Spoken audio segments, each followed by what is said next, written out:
The surface of Lake Arrowhead looked almost metallic that morning, hard and brilliant under the July sun, as if daring anyone to disturb its mirror. I remember the weight of that air, how it pressed against my chest even before anything happened. A strange kind of pressure, heavy with something I couldn't name. My son, Ethan, and I had driven up from Pasadena before dawn. He said he wanted to reconnect. One of those words that sounds warm but sits on your tongue like ice. I believed him because what else are fathers supposed to do? The cabin we used to rent in summers. Back when his hair was still wheat blonde and his mother would spend hours roasting marshmallows for him and his sister. Had changed owners years ago, but the lake never changed. It waited for us, still and blue. A backdrop for memories I'd spent my whole life collecting and now, perhaps, quietly losing. There were geese on the bank, a couple in yellow vests fishing from the public dock. Someone's radio somewhere playing Fleetwood Mac just loud enough for the lyrics to tangle with my thoughts. The sun was already hot when Ethan set our cooler down by the battered picnic table. He wore sunglasses, the expensive kind you see in those car ads, but his hands wouldn't stay still. I noticed the tremor as he reached for his phone, flipping it over and over in his palm like a coin he was afraid to lose. There was something brittle about the way he kept talking, about his job, the house in Eagle Rock, the market, the new startup his friend was launching, always circling something but never landing. I listened, smiling where I was supposed to. But inside I felt the quiet dread you only get when your own child suddenly feels like a stranger. The morning unraveled with those awkward pauses that haunt families who've forgotten how to be themselves together. We took the canoe out, but the paddle barely sliced the surface before Ethan declared it boring. We grilled hot dogs that tasted like rubber and ash. We took photos, but the smiles were tight, eyes never quite meeting. I found myself watching the shadows on his face, looking for the little boy who used to shriek with laughter, who once asked me if the lake was deep enough to reach the other side of the world. He was gone. Just before noon, when the sun hit its highest, Ethan stood up. His voice sounded too bright, forced, echoing off the water in a way that made me think of empty houses. "Let's cool off, old man," he said, smiling like this was all a joke. I stood too, slow with the aches of 71 years and the memory of an old shoulder injury that flares every time the weather turns. I didn't expect what came next. I never could have. Ethan was always bigger than me, even as a teenager, but I'd never felt his strength as something to fear. He put a hand on my shoulder. His fingers dug in, and I had a split second to see the shift in his jaw, the darkness there, something wild and desperate behind the sunglasses. Before I could say a word, he shoved me, hard. My feet slipped on the muddy edge, the world tilted, and I crashed into the lake. The water was so cold it was like being punched by winter itself. I swallowed a mouthful, choking, my arms flailing. It was only 4 feet deep, but panic made it seem like an ocean. When I surfaced, gasping, I could see Ethan standing there, watching me, laughter spilling from him like coins from a ripped pocket. He clapped, a cruel high sound. "You always said you needed to loosen up, Dad. Look at you now." I wanted to shout, to rage, but what came out was nothing. Just silence. The cold seeped into my bones, but it wasn't as sharp as the realization that the line had finally been crossed, that the gulf between us had become a canyon. I pulled myself onto the bank, shoes squishing, clothes clinging like a second, heavier skin. The taste of lake water lingered in my mouth. Ethan had stopped laughing. He stared at me now, eyes hidden behind mirrored lenses, chest rising and falling too fast. There was a flicker of uncertainty, just for a second, as if he didn't expect me to get back up so easily.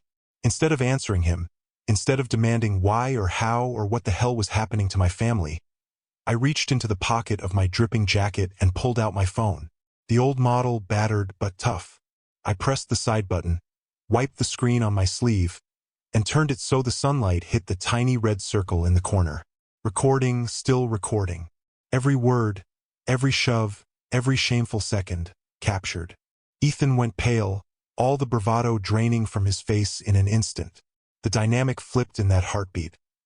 I was no longer the victim, helpless and shivering, but the man holding the one thing he couldn't talk his way out of. I didn't say anything. I just stared at him, let the fear catch up with him. For the first time that day, he looked like the little boy I remembered. Cornered, uncertain, desperate for approval and terrified of consequences. He stammered, "Dad, let's talk about this." But I ignored him. I walked past him, my footsteps leaving a trail of lake water and mud along the battered dock. My fingers were numb but steady as I dried my phone with the edge of my shirt, thumb hovering over the video. In that moment, 1,000 memories flashed behind my eyes. His first baseball game, the way he'd run to me after scraping his knee, the way his mother used to scold us both for staying out too late on fishing trips. All those moments, now just old stories, outnumbered by the empty spaces between us. I didn't look back. Not until I reached the lot, where the truck was parked between a minivan with New Mexico plates and a battered Subaru packed with camping gear. I sat on the tailgate, letting the California sun dry my jeans in salty streaks, phone cradled in my hands. I heard Ethan pacing on the gravel behind me, a frantic rhythm. He called my name, voice climbing, but I stayed silent, heart pounding in my ears. I let him sit with the uncertainty, let the dread work its way in. And as I sat there, soaked and shivering, I realized that the push was never about the lake. It was about everything that had built up for years, the slow erasure of trust, the casual betrayals, the money talks, the hints about responsibility, and his questions about the house I built with my own hands. All those small wounds leading up to this, a single moment that would change us both, forever. But the real shock wasn't in the violence or even the humiliation. It was the clarity. In the cold hush of that moment, I saw the truth. Ethan was trapped, fighting something bigger than his pride or his debts. Maybe it was fear or maybe desperation. For the first time, I wanted to know what he was running from, and how far he was willing to go to save himself, even if it meant destroying the last pieces of our family. The day passed in strange, suspended silence. I felt the world tilting, as if the rules I'd lived by, hard work, loyalty, forgiveness, had all been rewritten. I watched the clouds gathering over the lake, turning the water gunmetal gray. My hands trembled as I replayed the video, the proof that everything had changed, but also the question of what to do with it. Should I use it as a weapon or as a lifeline? Was there a way back, or was this the start of a different kind of war? The only thing I knew for sure was this: nothing would ever be the same. And for the first time in a long time, I didn't know whether to mourn that loss or to welcome it. I wish I could tell you that driving away from Lake Arrowhead that afternoon made everything fade, that the sting of betrayal dried up with the lake water on my jeans. But the truth is, some moments have a way of echoing, ricocheting around in your head and making you question the very ground beneath your feet. Pasadena shimmered in the late summer heat when I pulled onto my street. The jacaranda trees cast long blue shadows on the pavement, the air already thick with the smell of watered lawns and distant barbecue smoke. I parked the old F-150 in the driveway, feeling the ache in my shoulders as I twisted the key out of the ignition. For a while I just sat there, both hands gripping the wheel. Home but not at peace. The house on Del Mar Avenue looked exactly as it had for the last 40 years. 2 stories of faded white paint, the porch swing hanging slightly crooked, the American flag my wife used to insist I replace every Memorial Day fluttering in the warm breeze. It should have felt like a sanctuary, but that day it seemed like a museum of ghosts. I stepped inside and the hush of the place pressed in around me, the air carrying the scent of lemon cleaner and old carpet. On the kitchen table, bills waited in tidy stacks. Medical, utilities, an envelope from the insurance company I'd been meaning to open for days. The grandfather clock in the hallway marked each minute with stubborn precision. It was the only thing in the house that seemed untouched by time or regret. I paused in the doorway of what used to be Clara's sewing room, drawn by a photograph on the wall. A younger Ethan, maybe 6, grinning up at me from the bow of a rented canoe, his cheeks smeared with marshmallow and dirt. Clara had snapped that shot with her old Nikon, the one she never let anyone else touch. She'd framed it herself, using a frame she painted with little blue fish and crooked hearts. Standing there, I could almost feel her hand on my back, the warmth of her laughter. That memory struck harder than I expected, a sharp ache behind my ribs. We built this house together, she and I, filling it with children and routines and an optimism that seemed unbreakable back then. We survived layoffs, survived her cancer, survived the empty nest that followed Ethan's departure for college. But this kind of hurt, being betrayed by your own flesh and blood, was something I'd never prepared for. I wandered back to the kitchen, poured myself a cup of coffee I didn't really want. The bitter taste felt like penance, a punishment for the helplessness I couldn't shake. The sun cast shifting stripes across the linoleum, highlighting every crumb and crack, every sign of a life that had aged alongside its inhabitants. I opened the mail mechanically, eyes skimming over numbers, past due dates, threats of canceled coverage. The real threat had already happened, out by the lake, and it had nothing to do with money. I pressed my fingers to my temple, trying to rub out the beginnings of a headache. I thought about calling my daughter. She lived in San Diego now, married with 2 kids of her own. We hadn't spoken in months. Not since a small disagreement over Thanksgiving plans ballooned into something neither of us seemed able to fix. I told myself I didn't want to burden her, but the truth was, I was ashamed. Ashamed of what Ethan had become, but more ashamed of how blind I'd been. That evening, I drove to the cemetery at San Gabriel, a habit I'd kept since Clara died. I brought her a single rose from the garden she'd planted the spring before her diagnosis, the last thing she'd ever grown. I knelt by her headstone and tried to find the words for everything I hadn't been able to say to anyone else. There's a particular loneliness to talking to the dead. You confess things you'd never say aloud if there was any chance someone could answer. I told her about Ethan, about what he'd done, about how I wasn't sure which hurt worse, the physical shock of hitting that cold water or the realization that our son could look at me with such calculation in his eyes. I told her about the video on my phone, about the choice that now lay before me sharp and heavy. I wanted her advice, her blessing, something, anything to help me feel less adrift. I left the cemetery as dusk settled over the city, the sky fading from coral to deep blue. My phone buzzed as I unlocked the truck. It was Mrs. Ramirez from next door, checking in, worried about the garbage bins I'd left out too long. Her concern was awkward but sincere, a reminder that even the smallest gestures of neighborliness can matter when your own family feels unreachable. Back inside, I sat at the dining room table and opened the box of old letters Clara had written me during the years I worked overtime at the paper mill. Her voice was there in every line, gentle, funny, sometimes exasperated, always loving. I read until my eyes burned, chasing the warmth of a world that had slipped away. Ethan's questions about the house, the life insurance, the future, they all took on a different shape when set against those memories. Maybe he saw me as a burden, a loose end to be tied up before some imagined windfall. Or maybe he was desperate in ways I couldn't see, tangled in problems bigger than either of us. The thought sickened me, but it didn't excuse what he'd done. Families are supposed to bend, not break. Still, the cracks in ours had started long before the lake. The following morning brought more of the same. The clock ticked, coffee brewed. The mail arrived with its ordinary threats. I took a walk around the block, trying to clear my head. The neighborhood was waking up.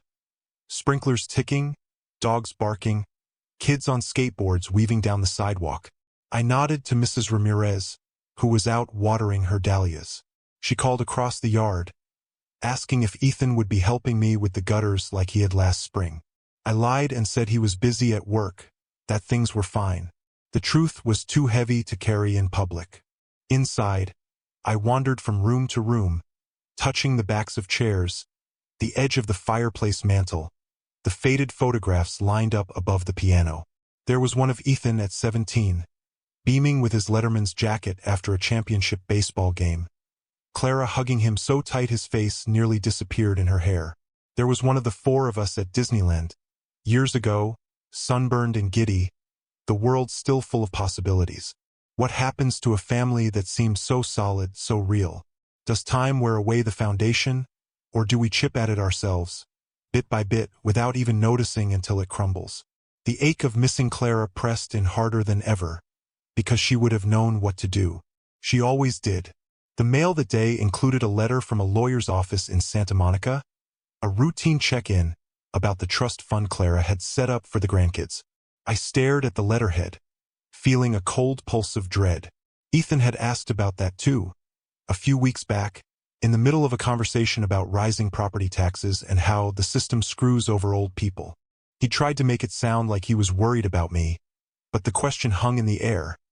Was he thinking about the future, or just his own cut? I realized, with a kind of bone-deep sadness, that I no longer knew how to tell the difference. That night I watched TV without really seeing it, drifting in and out of sleep on the couch. I dreamed of Ethan as a child, running barefoot through the sprinklers, his laughter bright and clear. I woke to the sound of a siren somewhere far away, heart pounding, the edge of that dream blurring with the memory of the lake, the water, his laughter as I struggled. I sat up, breathing hard, gripping my phone. The video was still there, proof that the past couldn't be rewritten. The next day, I forced myself to do the little things. Cleaning out the gutters, fixing a loose tile in the bathroom, patching up the fence where the neighbor's dog kept digging. Each task felt heavier than it should have. Every hammer blow, every screw tightened, was a way to keep the world from coming apart entirely. Mrs. Ramirez stopped by with banana bread, asking if I wanted company for coffee. I nearly said yes, but changed my mind at the last second. My voice sounded small even to me as I declined, too tired for small talk. I spent the afternoon sorting through old tax returns, looking for patterns in Ethan's requests, trying to piece together a motive that made sense. That night, a storm rolled in from the west, rattling the windows and sending sheets of rain down the roof. I sat in the dark with only the glow of the street lamp outside for company. I thought about the last real conversation Ethan and I had, years ago now after Clara's funeral, when we'd both sat in the living room and tried to remember how to speak honestly. He'd promised he'd always take care of me. I promised to trust him. Somewhere between then and now, the words had lost their meaning. I found myself listening for Clara's footsteps in the hallway, the way she used to walk barefoot across the hardwood, humming under her breath. I missed her more than I thought possible. I missed the ease of believing in people, the safety of love that didn't need to be proven or earned. I missed being certain that family was the one place you could never truly be alone. But that illusion was gone now, replaced by the hard reality of a man standing alone in his own house, wondering if anything he'd built would outlast him. I looked at the video again before I went to bed, watching my own face reflected in the screen, eyes wide and wild. It wasn't just a record of violence. It was a mirror, forcing me to confront what I'd become. A man who'd spent his life giving everything to his family, and who now had to decide what, if anything, was left to give. That night I barely slept. The house seemed to groan with every shift in the wind, each sound sharpening the ache in my chest. I drifted between shallow dreams and the memory of Lake Arrowhead, of Ethan's laughter echoing over water and the sharp, humiliating splash that would not leave my bones. My mind replayed the push again and again, searching for some other explanation, some hint that it had all been a mistake, a misunderstanding, a sick joke that would vanish by morning. But the truth was heavy and real, and it clung to me with the persistence of damp clothing. I watched the shadows crawl across the ceiling, listening for a sign, a way forward. At sunrise, I gave up on sleep entirely, rising to make coffee that I barely tasted. It was a morning like so many others. Pasadena slowly waking up, the birds in the orange trees behind the house, the neighbor's dog barking 2 houses down. But nothing about my world felt familiar anymore. The video on my phone weighed on me as I moved through the day. It wasn't just proof of what Ethan had done. It was a line in the sand, a silent witness to a fracture that now split my life in two. Part of me wanted to erase it, to pretend the last 48 hours hadn't happened, to try and glue the pieces of our family back together with forgiveness and denial. Another part, the part that had pulled itself up from the cold mud at Lake Arrowhead, knew that was a lie. The violence had not started at the water's edge. It had started in the months before, in the way Ethan's voice had grown sharp when he talked about responsibility, in the sudden, anxious phone calls about property taxes, about whether I'd thought about long-term care. The words had sounded like concern, but they came with an urgency that never felt quite right. Still, I clung to hope. Maybe I was overreacting, reading too much into a bad moment. Maybe there was still time to fix things. I spent the morning sorting through paperwork, searching for some sign of what Ethan was really up to. Old bank statements, emails from insurance companies, notes Clara had scribbled in the margins of recipe books. Everything was examined and then stacked in neat, exhausted piles. I was looking for patterns, for the place where love had soured into desperation. The phone rang before noon, startling me from my thoughts. It was Melissa, her voice small and tight, the words tumbling out in a rush. She wanted to talk. She said she needed to see me. Alone. There was something in her tone that made my heart stutter. A tremor I recognized from years of comforting my own children through childhood nightmares and grown-up grief. We agreed to meet at a diner halfway between Pasadena and Burbank, a spot Clara and I used to visit for blueberry pancakes after early morning doctor's appointments. Melissa arrived first, sitting in a corner booth with her hands folded on the table. She looked thinner than I remembered, her hair pulled back in a nervous, tidy knot. She smiled when she saw me, but the smile did not reach her eyes. We ordered coffee and sat in the strange, public quiet that always hangs over conversations too heavy for polite company.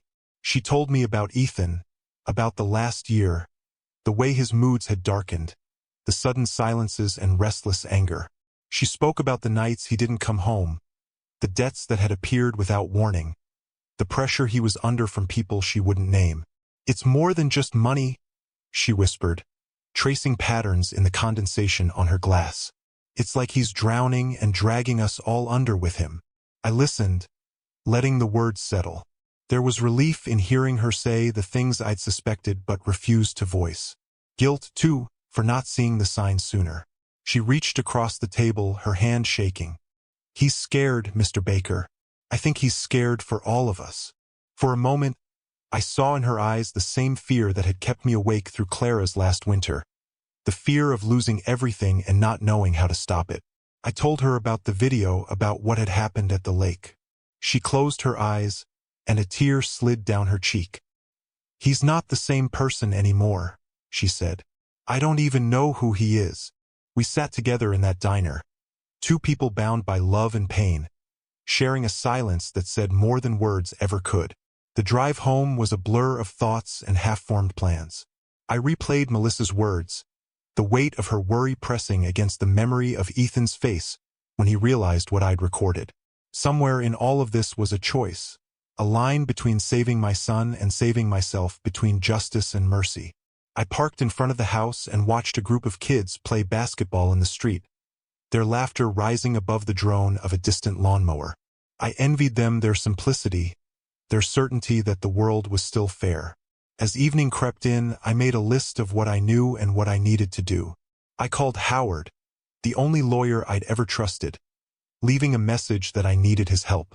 I searched online for information about debt collection, about elder abuse laws in California, about what rights I still had as a father, as a victim, as a man determined not to be swept aside.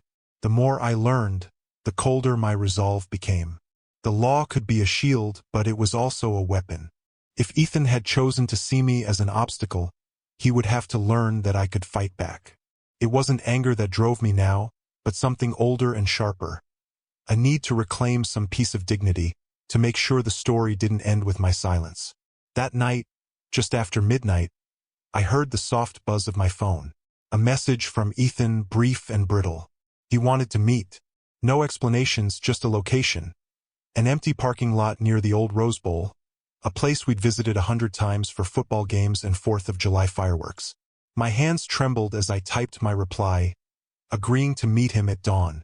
I lay awake until the sky lightened, my thoughts moving in circles. I imagined every possible outcome. A confession, a fight, a plea for forgiveness, a final severing of whatever fragile bond still connected us. The city was quiet when I arrived.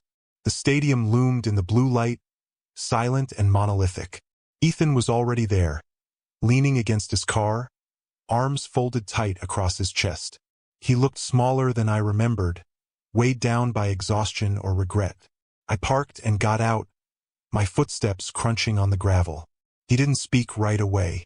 For a long moment we just stood there, the space between us crowded with years of love and disappointment. When he finally looked at me, I saw the boy I had raised and the stranger who had pushed me into the lake, flickering back and forth in his eyes. He told me about the debts, the men who had come to the house, the threats against Melissa and the kids. He told me about a business deal gone bad, about promises made and broken, about the desperate choices that had closed in on him until violence seemed like the only way out. As he spoke, I felt my anger fade, replaced by a hollow sorrow. He was terrified, cornered, scrambling for a solution that wouldn't come. He tried to apologize, his words stumbling, but there was no apology that could cover what had already happened. I listened, but I did not forgive. Not yet. I told him what I'd done, what I was prepared to do, that I'd met with Melissa, that I had the video, that the next move was his. I watched the hope flicker and die in his expression. He pleaded, begged me not to ruin him, not to destroy what was left of his life. For a moment, I almost relented, almost reached for the child I once knew. But then I thought of Clara, of Melissa, of the grandchildren who deserved better. I told him the choice was simple. Do the right thing, come clean, or face the consequences. The law, the truth, the justice that had been denied for too long. We parted in silence. I drove home under a sky streaked with gold and purple, my heart heavy but steady. The fracture in our family had widened, but in the space left behind, something like clarity began to grow. I didn't know how the story would end, but I knew this. I would not be silent. Not for Ethan, not for anyone. The truth was a burden, but it was also a gift. One I intended to use no matter the cost. By morning, my decision was clear. The old ache in my chest, the one I'd mistaken for a simple heart murmur or the sadness of missing Clara, had shifted into something else. A cold, determined calm that had nothing to do with forgiveness. The world outside my window hummed with the usual Pasadena sounds. Leaf blowers, the distant groan of traffic on the 210, children's voices rising and falling like birdsong. But inside my house, I was all business.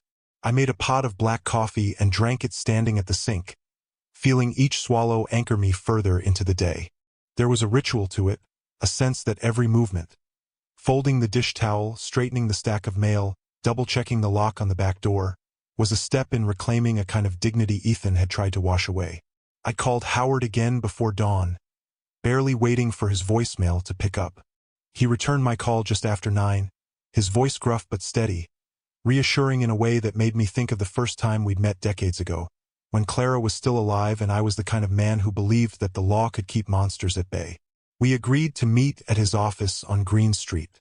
I spent the next hour gathering everything I could think of. The video on my phone, Ethan's text messages, copies of Melissa's emails, the stack of bills I'd annotated with the dates Ethan had called. I packed them into an old manila folder, the edges worn soft by years of use. My hands shook only once, when I came across a photo of Ethan as a boy, his arms wrapped around Clara's waist, both of them beaming up at me from a picnic blanket in Griffith Park. I tucked it into the folder almost without thinking, unsure if it was evidence or a reminder of what I was about to lose. The drive downtown was slow, the air heavy with the threat of rain. Pasadena blurred past my windows. Old men on bicycles, a kid walking a pit bull too strong for him, a woman at the bus stop clutching grocery bags to her chest as if they held the last scraps of hope in the world. I passed the high school where Ethan had broken his collarbone on the football field, the donut shop where we'd gone for maple bars after every game. Each memory cut and comforted in equal measure. I parked in a lot behind Howard's building, the concrete slick and shining. My reflection stared back at me from the glass doors. Older, yes, but not beaten. Howard greeted me with a handshake and a look that saw too much. His office was lined with framed diplomas and the heavy scent of old books. We talked for hours. I laid out everything. The push at the lake, the debts, the threats to Melissa and the kids, the video proof. He listened, made notes, asked questions that forced me to see the situation with brutal clarity. I watched his face shift from concern to calculation, the same look I'd seen when he'd won cases no one thought he could. He explained the law in crisp, measured tones, what counted as elder abuse in California, the ways a video could be both shield and sword, how Melissa's testimony and the digital trail of Ethan's texts would hold up in court. But there was something more in the room, a sense that the story was still unwritten. Howard didn't rush me. He let me talk about Clara, about the ache of letting a son drift so far from his own reflection. He told me that justice was a living thing, that it could be merciful or merciless depending on the hands that shaped it. When I asked if there was a way to protect Melissa and the kids while still holding Ethan accountable, he didn't promise miracles, but he offered a plan. We would use the video as leverage, not as a cudgel. I would make an offer to Ethan, a chance to come clean, to cooperate, to put his family ahead of whatever fear or addiction had driven him to this point. If he refused, if he tried to run or bury the truth, then the law would take its course, as cold and impersonal as a winter tide. Howard would draw up a family contract, binding and enforceable, one that made my financial support conditional on Ethan's full confession, rehabilitation, and cooperation with authorities. No more secret debts, no more half-truths. The contract would stipulate therapy, restitution, a clean break from the men who had threatened my grandchildren. If Ethan failed any part of it, I would release the video and pursue charges to the fullest extent. I left Howard's office just as the rain began, fat drops tapping out a rhythm on the roof of the old Ford. I felt both lighter and older, the burden of choice replaced by the burden of action. Back home, I made calls, first to Melissa, telling her what Howard had advised, and then to Ethan, summoning him for a meeting that night at the house. There was no anger in my voice, just a tired certainty that this was the only way forward. Melissa's relief was audible, a shaky sigh followed by a quiet thank you. Ethan's silence on the other end of the line told me he knew the game had changed. The hours before the meeting dragged. I cleaned the living room for the first time in weeks, dusted the shelves, lined up the old family photos in order from oldest to newest. I reheated leftovers but barely touched my plate, appetite lost to the steady drumbeat of adrenaline. I checked the locks again, as if expecting a storm. I pulled out the photo from Griffith Park, the one of Ethan and Clara, and set it on the mantel. For strength or for closure, I wasn't sure. Ethan arrived first, his car idling in the drive for long minutes before he finally shut it off. He entered with none of the bravado I'd seen at the lake, shoulders hunched, eyes darting to every shadow. Melissa came soon after, pale and drawn, her hands clenched white around the strap of her purse. The children were with a neighbor, shielded from the coming confrontation. Howard joined last, briefcase in hand, tie askew, the lines on his face deep with empathy and resolve. We sat at the dining room table, the four of us arranged like pieces on a board. I watched Ethan's gaze linger on the photo of him and his mother, saw his jaw tighten, his throat work. Howard explained the terms: confession, rehabilitation, therapy, cooperation with law enforcement, financial support, but only under the strictest conditions. Melissa's statement would be part of the record, her protection and the children's the contract's highest priority. Ethan's face crumbled as the full weight of it settled on him. The cost of his choices, the slimness of the hope still left. There was no shouting, no threats. The silence was thicker than anger. I told Ethan that this was his last chance. I told him I loved him, but that love wasn't a license to destroy others. I showed him the video, let him watch himself in those awful, shuddering seconds, his own actions reflected back in the blue glow of my phone. He wept. I wanted to hold him, to fix it, but I stayed where I was. Some things had to be faced alone. He signed the contract with a hand that trembled, each letter of his name a promise to try, a plea for mercy. Melissa wept, relief and grief tangled together. Howard gathered the papers, assured us that he would file them with the court, make sure every safeguard was in place. When they left, the house was quiet again, the silence deeper and wider than before. I poured myself a drink and sat in the living room, watching the rain streak the windows, the city lights blurred and distant. I thought about the years spent building this family, the dreams that had cracked but not yet shattered. Justice and mercy, law and love, all tangled together in a knot I could not undo. But for the first time in weeks I felt something like hope. Not the bright, easy hope of childhood, but the rough-edged hope that comes from surviving. I closed my eyes and listened to the storm, letting it wash away everything I could not save, leaving only what might still be possible. The air inside the house was thick and still after everyone left, holding on to every whispered word, every broken promise. The family contract, with Ethan's trembling signature and Melissa's quiet hope inked into its lines, sat on the dining table like the final chapter of a long, brutal novel. For a while I didn't move, just sat there with my hands folded and my head bowed, letting the moment settle into my bones. I thought about how many times I told myself that being a father was a kind of shield, a promise to protect and forgive no matter the cost, and how, in the end, it was only the truth, exposed and unflinching, that could finally save us. The rain eased overnight, leaving the world washed and quiet. Pasadena gleamed with a fragile newness, streets slick with water, the smell of wet earth rising up from the flower beds Clara once loved. I went about my morning as if the routines might stitch things back together. Making coffee, pulling the curtains wide, feeding the birds that gathered on the fence. Every action felt deliberate, a way to remind myself that life continued, even when the old rules had fallen away. When the clock chimed 8, I called the neighbor to ask if the kids could come over. I wanted them near, their laughter echoing through the halls, some proof that innocence still had a place in our battered family. Melissa brought them over herself, her eyes swollen but grateful, a silent thanks passing between us that needed no words. I showed the children to the living room, pulling out the old train set Ethan used to love, and let them play while I watched from the kitchen, heart caught between sorrow and a desperate kind of hope. The meeting with the court-ordered therapist was set for 10. Ethan arrived early, shoulders hunched in a jacket that looked too big for him now, eyes ringed with exhaustion. He hovered in the entryway, hands shoved deep in his pockets, waiting for permission to step inside his own childhood home. I met him there, not with an embrace, but with a nod, a small gesture of acceptance that cost me more than I would ever admit. He seemed smaller than I remembered, the boy inside the man finally visible beneath all that weight.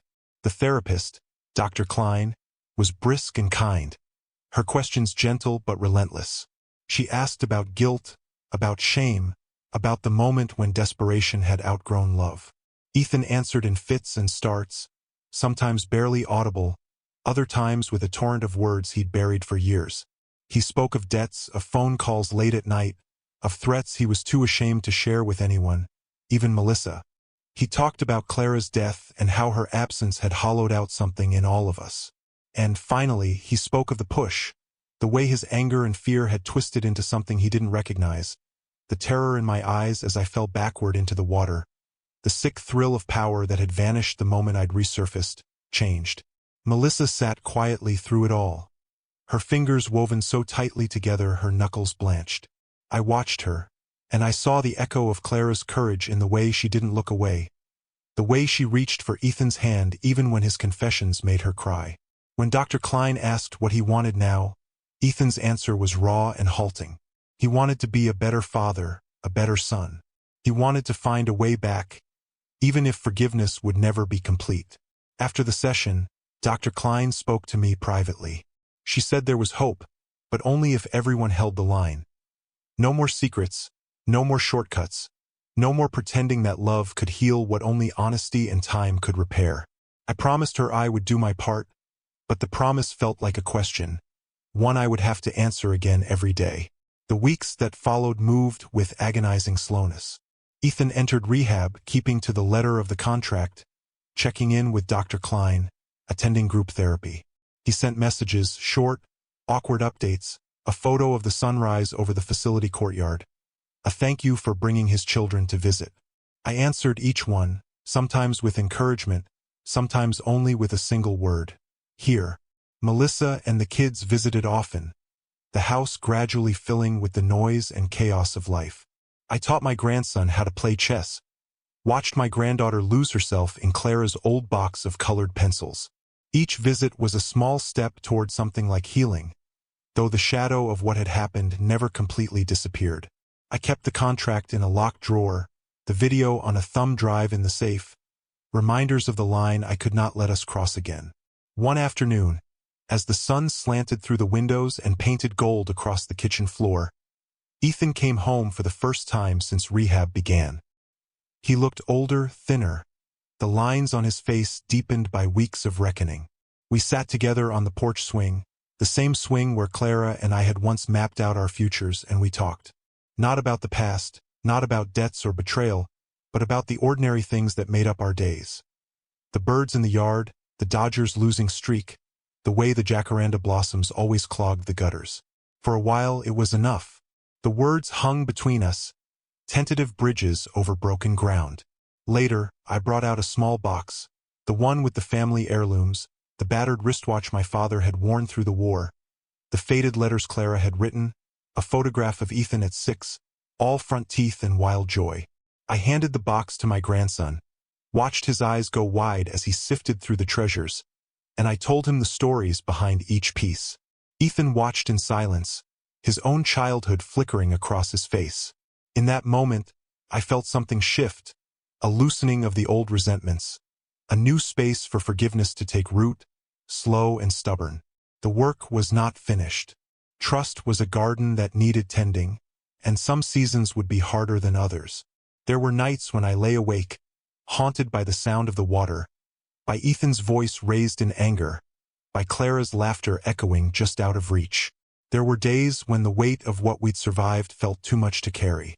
But there were also mornings when the house was filled with the smell of pancakes and the sound of my granddaughter's giggles. When Melissa's eyes met mine across the kitchen table and we both understood how lucky we were to still be standing.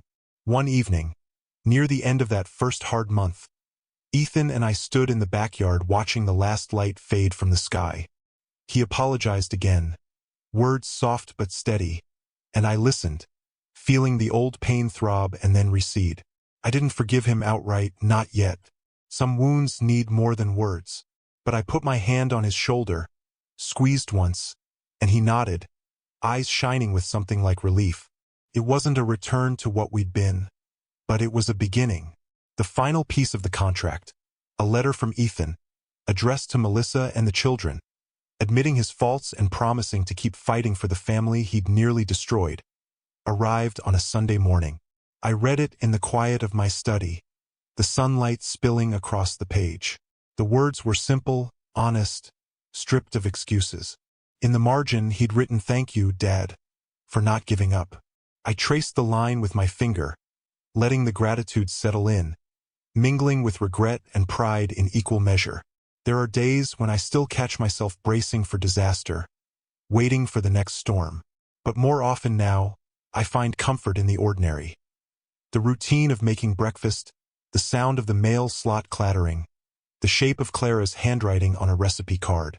I know our story will always have scars, but I also know that scars are not the end. They are proof that we survived, that we found our way through the dark and came out changed but not broken. In the end, I am not the same man who stood at the edge of Lake Arrowhead, soaked and stunned, clutching a phone that held my son's future in its digital heart. I am older, yes, and harder in some ways, but I am also gentler with myself and those I love, more willing to see the small miracles in forgiveness, the quiet triumph in starting over. Sometimes, late at night, I sit by the window with a cup of coffee, watching the city lights flicker in the distance, and I remember the lessons Clara taught me. The ones about love, about courage, about holding on even when it hurts. I think of Ethan's children, of Melissa's resilience, of the long road we have yet to walk together.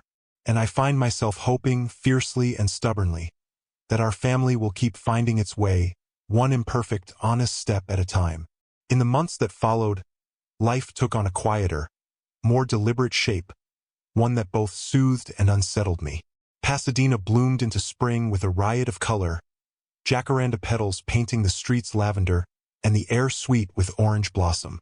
Yet inside the house, silence moved like a shadow, lingering in the corners, filling the rooms in ways I'd never noticed when Clara was alive or when the kids were small. Some mornings, I woke up expecting to hear her humming from the kitchen or Ethan bounding down the stairs 2 at a time, laughter crackling through the house.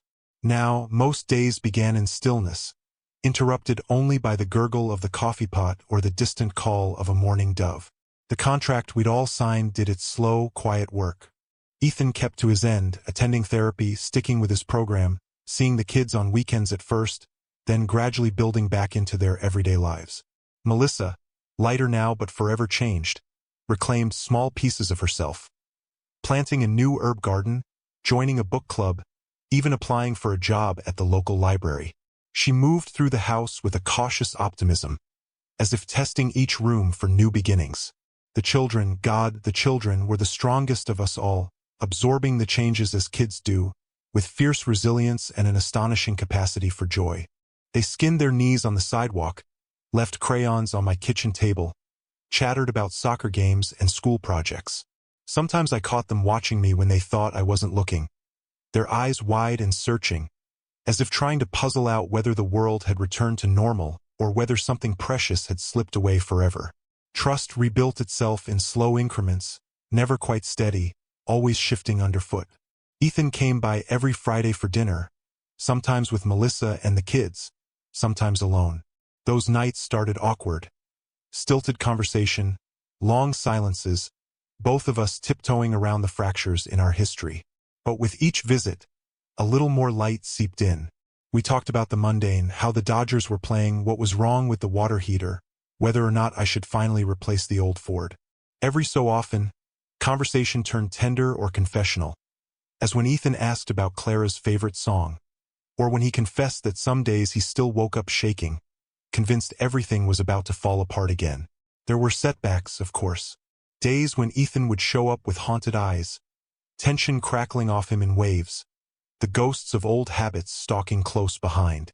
There were arguments, some sharp, some so weary and familiar that they faded before they really began.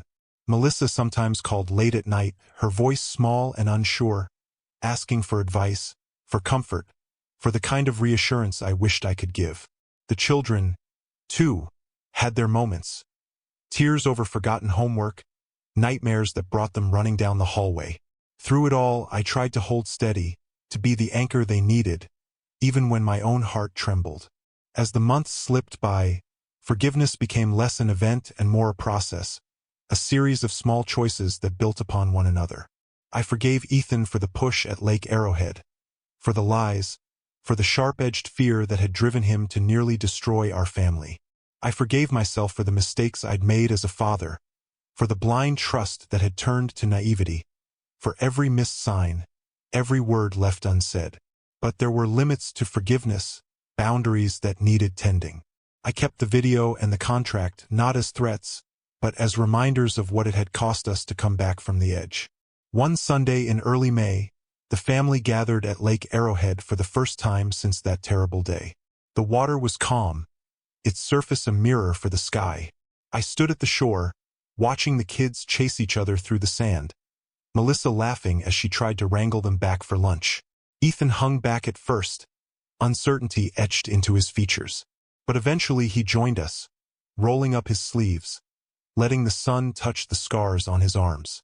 He found me by the dock, our shadows long and tangled in the afternoon light. For a long while, we stood in silence, watching the children, the slow drift of clouds across the sky. He asked if I believed people could truly change, or if forgiveness was just pretending things hadn't happened. I didn't answer right away. Instead, I told him about Clara's garden, about how she'd dig up the dead roots every spring, patient with the dirt under her fingernails, always trusting that something new could grow. Sometimes, I said, forgiveness was just tending to the wounds until they scarred over, strong enough to hold but still tender in the right light. Ethan nodded, understanding more in that moment than in any therapy session or family meeting. He apologized again, voice low, words stripped of all expectation. I believed him, not because I needed to, but because I saw the effort in every gesture, the way he kept showing up, kept trying even when it would have been easier to give up. Later that day, I found myself alone on the dock, watching the sun slide behind the mountains. The water lapped at the pilings, and the world felt quiet, expectant. I pulled the old photograph from my wallet, the one of Ethan at 6, grinning up at me from a boat, hope shining in his eyes. The ache that had lived in my chest for so long softened, replaced by something like gratitude. We had been broken, yes, but not beyond repair. There was strength in our survival, a kind of redemption I hadn't known to hope for. That night, as we packed up to leave, I gave my grandson the wristwatch my own father had worn. He slipped it onto his wrist, eyes wide with pride and surprise, and I told him that every family has scars and secrets, but that the most important thing is to keep trying, to keep showing up for one another. Melissa squeezed my hand, silent tears in her eyes. Ethan watched us, his gaze lingering on the boy and the watch, the shape of legacy made visible and real. In the car on the way home, I replayed the day in my mind, the laughter, the small kindnesses, the moments of quiet understanding. For the first time in a long time, I felt at peace with the choices I had made. There were things I would always wish I could change, losses that would never stop hurting. But there was also this, a family still reaching for each other across the cracks, still daring to believe in second chances. I kept the letter Ethan had written, rereading it whenever doubt crept in. I held on to the memory of Clara's voice, the lessons she had taught me about resilience and tenderness, about holding on and letting go. I found myself talking to her more often, not in grief now but in gratitude, for the family we had built, for the mistakes we had survived, for the love that still tied us together. Sometimes, late at night, I'd sit by the open window and listen to the city breathing, cars in the distance, the occasional bark of a dog, the wind in the trees. The scars of the past remained, but they were no longer wounds. They were proof of the journey, evidence of the battles fought and the ground reclaimed. Forgiveness, I realized, wasn't about forgetting or pretending. It was about the courage to keep living honestly, to keep loving fiercely, even when the world gave you every reason to close your heart. In the end, we became a family again, not the one we once were, but one shaped by hardship and humility, by forgiveness earned the hard way. There were no easy answers, no guarantees, but there was a kind of grace in our persistence, in the way we kept choosing one another, day after day. And sometimes, when the morning was especially quiet, I would hear Clara's laughter in the kitchen, or the children's voices in the yard, and I knew we had made it through. Not untouched, but together, which was more than I had ever dared hope.